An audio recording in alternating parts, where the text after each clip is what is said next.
Hello everyone. Today we are going to discuss about the influence lines concept. Okay, whenever we speak about influence lines, we are speaking about moving loads. Till now we have studied static loads. How the analysis will be different while doing for moving loads. We'll be seeing that. Consider this toy. I have borrowed it from my son, so don't mind. If this car is moving from right to left, we can see that there will be several variations in shear force and bending moment. For example, take this car. We can see that there are two tires. Each tire in the 2D direction represents 2 point loads. Okay, we will be considering these tires as point loads. Okay, so if we take the next case, so if we can take here, look at this, there is a constant load. So this will be taken as a uniformly distributed load. Okay, so while solving for influence lines, we will be considering loading like this. Coming back to our derivations, okay, influence lines has fairly simple derivations. Okay, consider a beam, okay, with simply supported. Let the supports be marked A and B. Okay, now let's assume 1 kilonewton load moving on the beam from left to right. Okay, the 1 kilonewton load is moving from left to right. So this 1 kilonewton load we will be considering as moving load. Okay, we are not considering this as a static load. Instead, we will be considering it as a moving load. Okay, that 1 kilonewton load travels from point A to point B over the span L. Okay, now the analysis procedure is very simple. What we will be doing is we will be taking the equilibrium equations. Okay, the equilibrium equations are sigma V is equal to 0 and sigma M is equal to 0. Okay, now let's assume 1 kilonewton load at a distance x. So it has traveled a x distance. Okay, considering the first equilibrium equation, RA plus RB is equal to, we will be getting 1. From the second one, we are taking moments about point B. So RA into L minus 1 into L minus x is equal to 0. From this, RA is equal to L minus x by L. Or we can write as RA is equal to 1 minus x by L. This is our first reaction due to the moving load 1 kilonewton. Now substitute this RA value in our RA plus RB is equal to 1. We will be getting RB is equal to 1 minus RA, in this case 1 minus x by L, that is x by L. These are the values of RA and RB. Now we need to plot a graph that shows the variation of shear force and bending moment and reactions when that 1 kilonewton load travels from point A to point B. Okay, now draw the beam. Simply take the graph. Okay, now graph has in this case two values, at x is equal to 0 and x is equal to L. Okay, so that x is equal to 0, substitute in RA, we will be getting value 1. Okay, this is influence line diagram for RA. Okay, the value will be 1. Now if we substitute x is equal to L, value will be 0. Join 2 points, we will be getting influence line diagram for RA. Next one, influence line diagram for RB. Similarly, substitute at x is equal to 0 and x is equal to L. Okay, in RB expression, we will be getting at x is equal to 0, it's 0, at x is equal to L, 1. Okay, join 2 points. This is influence line diagram for RB. Okay, this is how we calculate for reactions. Now save these two reactions, RA and RB. We will be doing for the shear force and bending moment by using these RA and RB values. Okay, now shear force we will be calculating at a section. Okay, so we will be calculating at a point in anywhere in the beam. Okay, for example, let's take that point is C. Okay, it's somewhere in the beam. Okay, let that be at a distance a meters. Let the C be at a distance a meters from the left support.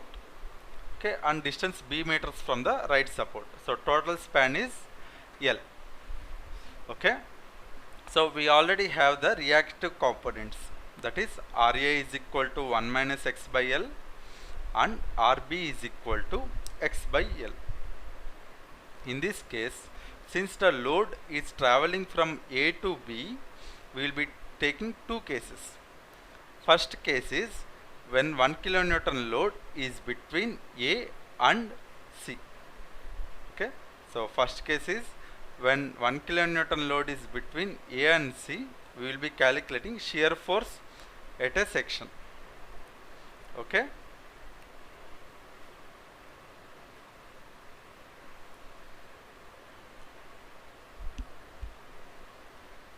so what will be the shear force? The shear force will be Ra minus 1. Okay, so that will be the shear force. So Ra is 1 minus x by L and minus 1. From this we get minus x by L. This is when 1 kilonewton load is between A and C.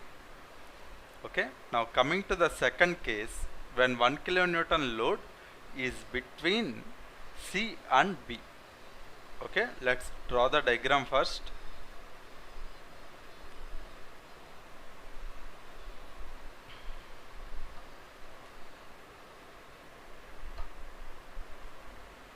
Okay, this is our 1 kilonewton load. It traveled the x distance.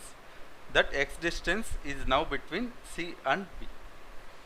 Now calculate shear force at C. That will be only either Ra or minus Rb plus 1 based on the sign convention which we will be following. Okay, that gives 1 minus x by L. Okay, now we need to plot these in form of a graph. Take the given beam, plot all the points we know, that is we know A, we know B, and we know that section is at a distance A and the remaining distance is B. The section is C. Okay, now we need to plot the graph. Okay, so it is simply plotting. We have two functions.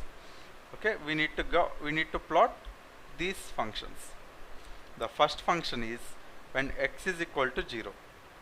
That is, we should follow when x is between, when 1 kilonewton load is between A and C. Okay, since x is equal to 0, 1 kilonewton load is at A, that is between A and C. So we get 0. The second case is at x is equal to L. Okay, that we will be getting between B and C.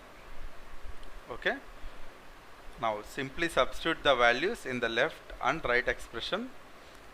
Okay, now in the section we can take either this one or the right side one, anything is fine. Okay, so if we take the left side of the section, okay, we will be getting minus A by L. If we take 1 kilonewton load just right of the section, we will be getting plus B by L.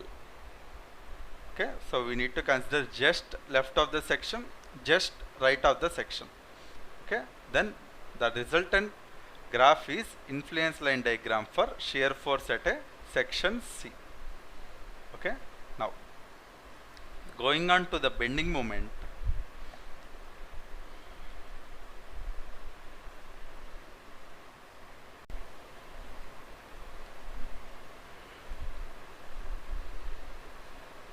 Bending moment also we will be calculating at a section C. Similarly, the diagram will be the same, nothing changes. Okay, we have left support A, right support B, and a section at C, which is distance A from the left support and B from the right support. Okay,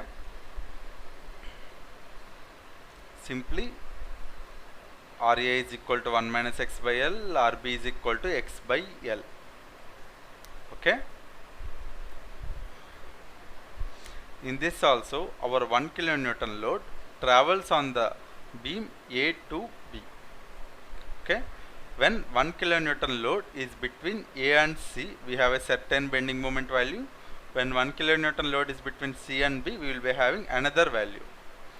Okay, so first case when it's between A and C, so I am calculating bending moment from the right side. We can calculate bending moment from any side. In this case, I am calculating from the right side. So that will be RB into B. That is X by L into L minus A. Okay, B can be written as L minus A. Okay, when 1 kilonewton load is between C and B. Okay, I'll be drawing the diagram. Look at the diagram. Okay, so I have quickly completed the calculations. So look at the diagram. The 1 kilonewton load is between B and C. Okay, our resultant bending moment I have calculated from left to right, that is X by L into L minus A. Now draw the influence line diagram. Okay, our influence line diagram will be, if we substitute X is equal to A on either left or right side. Okay, if we substitute in X by L into L minus A, we will be getting AB by L. So even if we substituting X by L into, even if we substitute in A by L into L minus X, we will be getting the same one. Okay, now going to the overall values, so I will be drawing the entire thing. So I have already drawn influence line diagram for RA. So this is influence line diagram for RP. Okay, the coming now let's draw the influence line diagram for shear force at a section. Okay, this is influence line diagram for shear force at a section C and bending moment at section C. So the center portion will be AB by L.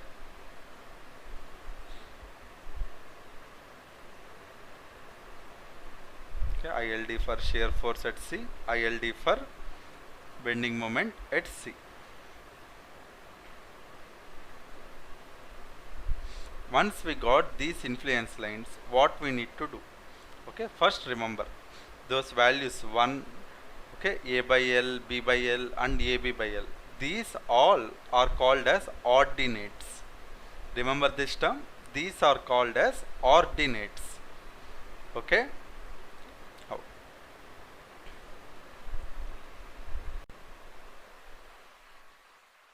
Okay. Once we have obtained the ordinates, what we need to do is we need to calculate the actual shear force reactions and everything. Okay, so place the loads on the beam, whatever the loads may be, either it may be static or moving loads. Place them on the beam. Okay, multiply that load with corresponding ordinate. We will be getting reactions, shear forces and bending moment. Okay, so the main formula is load multiplied by ordinate. This is our main formula. Okay, thank you everyone. Let's continue in the next topic.